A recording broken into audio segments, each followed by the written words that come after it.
में आसान नहीं है। यक्षिणी साधना योगिनी, किन्नरी, अप्सरा आदि की तरह ही यक्षिणियाँ भी मनुष्य की समस्त कामनाओं की पूर्ति करती है।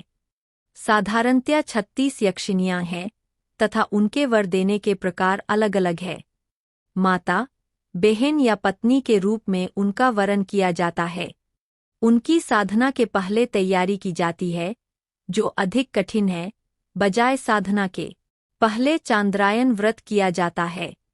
इस व्रत में प्रतिपदा को 1 कौर भोजन, दूज को 2 कौर, इस प्रकार 1 से 1 कौर भोजन पूर्णिमा तक करके पूर्णिमा के बाद 1 से 1 कौर कम करते हुए व्रत किया जाता है। इसमें 1 कौर भोजन के अलावा कुछ नहीं लिया जाता है। इससे कई जन्मों के पाप कट जाते हैं। पश्चात 16 रुद्राभिषेक किए जाते हैं।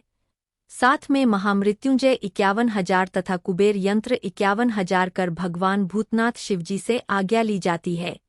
स्वप्न में यदि व्यक्ति के श्रेष्ठ कर्म हों तो भोलेनाथ स्वयं आते हैं, या सुस्वप्न या कुस्वप्न, जिसे गुरुजी बतलाकर संकेत समझकर प्रार्थना की जाती है। कुस्वप्न होने पर साधना नहीं की जानी चाहिए। यदि की गई तो फलीभूत नहीं होगी या फिर नुकसान होगा। साधना के दौरान ब्रह्मचर्य, हविष्यान्न आदि का ध्यान रखता होता है। साधना के साधारणतया नियम माने जाते हैं तथा विशिष्ट प्रयोगों में यंत्र प्राप्त कर उसे प्राण प्रतिष्ठित कर आवश्यक वस्तुएं, जो हर किसी देवी की अलग अलग होती है, का प्रयोग किया जाता है। अंत में पूर्णिमा के दिन रात भर जप तथा पूजन किया जाता है।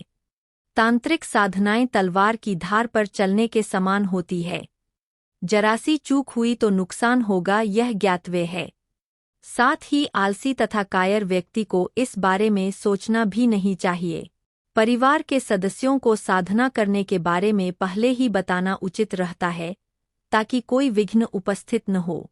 फोन, मेहमान इत्यादि का व्यवधान होता है, अत दूर रहना ठीक रहता है। एकांत में साधना हो तथा पूजा के नियम किसी योग्य पंडित से पूछकर ही करना उचित होगा। यदि मालूम न हो तथा जैसा गुरु का निर्देश हो वैसा करें। यह कोई सरल साधना नहीं है, जोखिमपूर्ण है। यक्षिणी साधना करने से पहले हम ये जान लेते हैं कि वास्तव में ये होते क्या है।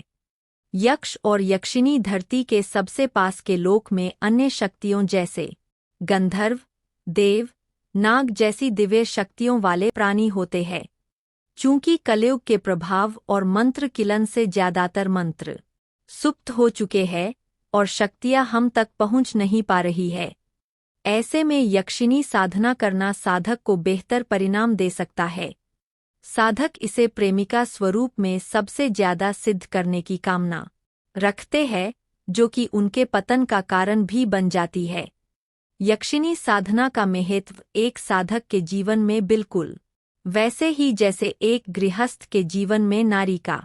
सुनने में आता है कि यक्षिणी या परी साधना साधक को धन धान्य से भरपूर तो रखती है, उसकी वासनाओं की भी पूर्ति करती है।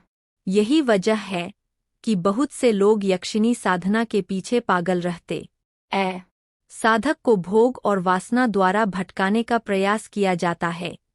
साधक को मायावी दृश्य द्वारा डराने का भी प्रयास किया जा सकता है। इसलिए साधक के लिए कुछ नियम होते हैं जिनका कड़ाई से पालन करना अति आवश्यक है। हमेशा कम समय में फायदा देने वाली शक्ति की पूजा के चक्कर से बचे। एकाग्रचित से यक्षिणी का ध्यान करना। वैसे तो यक्षिणी की कोई मूर्त नहीं, लेकिन कल्पनाओं द्वारा इन्हें रूप दिया गया है। जिस उद्देश्य के लिए आप यक्षिणी का आवाहन कर रहे हैं, उन्हें उसी रूप में ध्यान करें। ये स्वरूप एक माता, प्रिया, प्रेमिका या पत्नी का हो सकता है।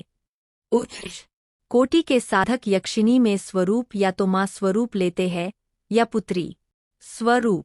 नियम के अनुसार मांसरहित भोजन का त्याग कर दे और सात्विक भोजन का आहार ले।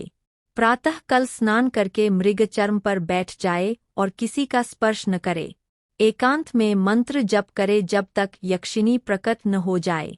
मंत्र सीमा के समय आपकी इच्छाशक्ति भी प्रबल होनी चाहिए ताकि मंत्र का प्रभाव बढ़ता रहे। अगर आपको यह वीडियो पसंद आया, hi to like, subscribe, share, care, धन्यवाद।